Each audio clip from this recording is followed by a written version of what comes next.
आप सभी लोगों ने एक कहावत जरूर सुनी होगी, चंदा मामा दूर के। लेकिन इसरो ने इस कहावत को बदल दिया है।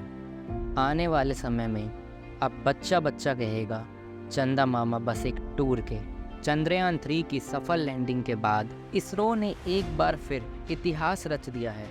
चंद्रयान 3 मिशन, जिस पर पूरी दुनिया की नज़र थी, उसने 23 अगस्त 2023 के दिन 6:04 पर मून के लूनर सरफेस पर सॉफ्ट लैंडिंग कर ली है, जो हम सभी भारतवासियों के लिए बहुत बड़ी बात है, क्योंकि अभी तक केवल भारत ही एक ऐसा देश है जो मून के साउथ पोल पर पहुंच पाया है।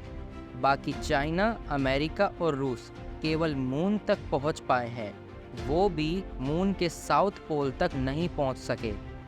अब आप सब लोग सोच रहे होंगे कि चंद्रयान 3 मून पर करेगा क्या।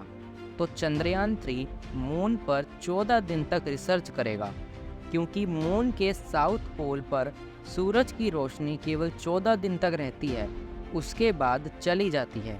और चंद्रयान 3 का रोवर, जिसका नाम प्रज्ञान रखा गया है, और लैंडर, जिसका नाम विक्रम है, ये दोनों में सोलर पैनल लगे हैं जो सूरज की रोशनी से चार्ज होते हैं, और उसी की वजह से चंद्रयान 3 के रोवर को पावर मिल पाएगी और वो रिसर्च कर सकेगा, जिसकी वजह से इसरो को ये मिशन 14 दिन में कंप्लीट करना होगा।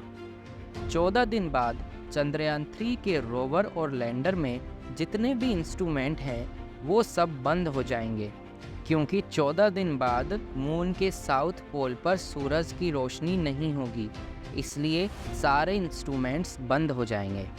लेकिन इसरो का कहना है कि शायद ये इंस्ट्रूमेंट 14 दिन बाद भी चल सकते हैं। लेकिन जैसा कि अभी हमने जाना कि चांद के साउथ पोल पर सूरज की रोशनी नहीं आती, फिर चंद्रयान 3 का रोवर कैसे रिसर्च कर पाएगा।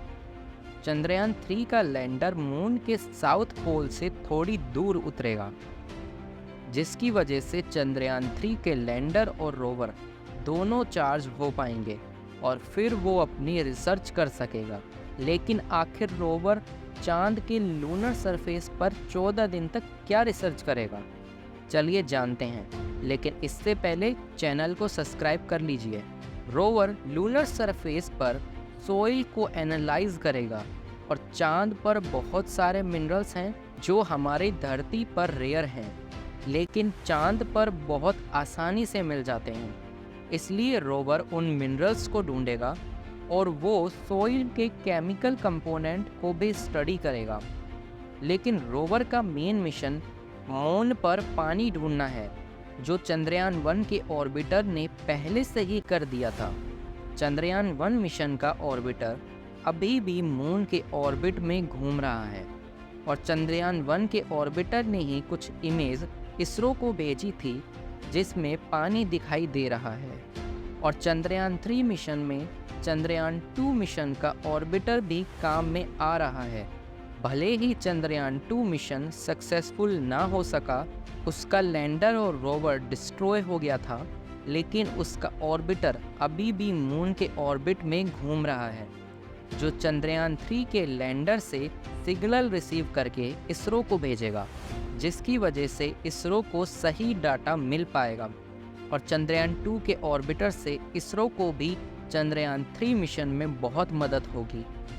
चंद्रयान 3 में जिन इंस्ट्रूमेंट्स को यूज़ लिया गया है, उन इंस्ट्रूमेंट को बहुत कम टेम्परेचर के लिए तैयार किया गया है, क्योंकि मून के साउथ पोल पर टेम्परेचर -200 डिग्री सेल्सियस तक चले जाता है।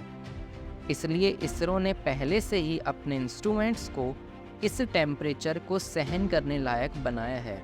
इन सभी कारणों की वजह से चंद्रयान 3 मिशन सक्सेसफुल हो पाया है। लेकिन चंद्रयान 3 मिशन सक्सेसफुल होने का मेन रीज़न चंद्रयान 2 का फेलियर है, क्योंकि चंद्रयान 2 के फेलियर से इसरो ने चंद्रयान 3 मिशन का स्ट्रक्चर ऐसा डिज़ाइन किया था जिसकी वजह से चंद्रयान 3 के कम से कम फेल होने के चांस थे। और चंद्रयान 3 मिशन सक्सेसफुल होने की वजह से बड़े बड़े देश इसरो के साथ कोलैबोरेशन कर रहे हैं। और इसरो के आने वाले मिशन आदित्य L1 में बड़े बड़े देश इसरो की हेल्प कर रहे हैं।